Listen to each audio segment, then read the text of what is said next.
Hi, Dinesh. ஊர் நாகப்பட்டினம். இவர் விக்னேஷ், என் அண்ணன்.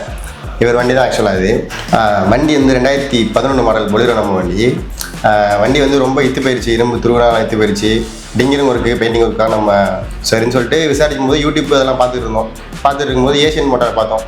சரி, ஓகேன்னு சொல்லி கான்டாக்ட் நம்பர் எடுத்துகிட்டு கால் பண்ணி கேட்டோம். அவங்க நல்லா சொன்னாங்க, இந்த நேரில் வந்து பாருங்கள் அப்படின்னு சொன்னாங்க. சரி, ஓகேன்னு சொல்லிட்டு வண்டி விட்டோம்.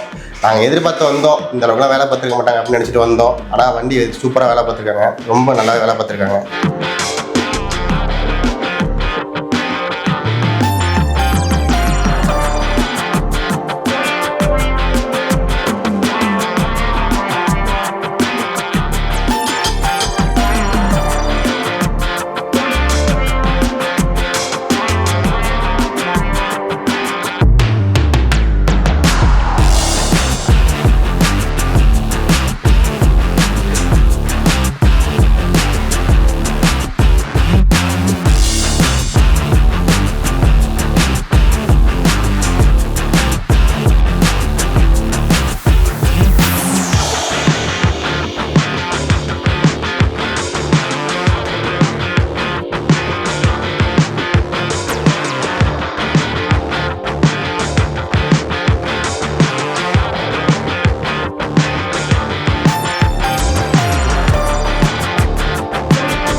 அப்புறம் இன்னொன்று வந்து வண்டியில் எதுவும் ஸ்பேர் மாற்றுறது அப்படின்னா எதுனாலும் நம்மள்கிட்ட கேட்பாங்க, கால் பண்ணி இதை மாதிரி இது போயிடுச்சு அப்படின்னு சொல்லி கேட்பாங்க. அப்புறம் வந்து டெய்லி ஒர்க்ஸு என்னென்ன பண்ணுறாங்க, என்னென்ன மாற்றுறாங்க, டெய்லி என்ன வேலை நடக்குது அப்படின்னு சொல்லிட்டு அன்னன்னைக்கு update, daily photo videos daily வந்துகிட்டே இருக்கும். அதெல்லாம் பொறுத்தவரையும் நல்லா இருந்துச்சு. ஒன்றும் அதை பற்றி ஒன்றும் குறை சொல்கிற மாதிரிலாம் இல்லை, எல்லாமே சூப்பராக பண்ணாங்க.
அப்புறம் வந்து ரேட்டு பார்த்தோம். ரேட்டு வந்து ரொம்ப அதிகமாகவும் இல்லை, ரொம்ப கம்மியாகவும் இல்லை. ரீசனபுளாக ஓகே, பார்த்த வேலைக்கு ஒர்த்து அப்படிங்கிற மாதிரி இருந்துச்சு. ரேட் ஒன்றும் அதிகமாகவும் இல்லை, கம்மியாகவும் இல்லை.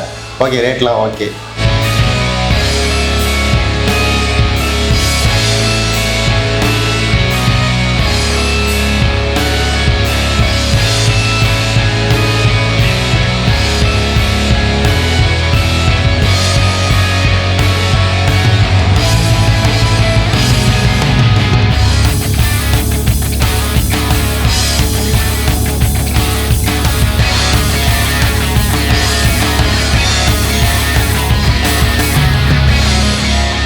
வண்டி வந்து நம்ம வந்து ஷோரூம்லேருந்து எடுத்தால் எப்படி இருக்கும், எஃப்ஆர் எடுத்தால் எப்படி இருக்கும், அந்த மாதிரி கண்டிஷன்லேயே எடுத்து கொடுத்துட்டாங்க. வண்டி வேணால் வீடியோலாம் போடுவாங்க, வேணால் பாருங்கள், நீங்களே பாருங்கள். வண்டி ரொம்ப தெளிவாக இருக்கும், நல்லா இருந்துச்சு. ஏசியன் மோட்டாருக்கு ரொம்ப நன்றி.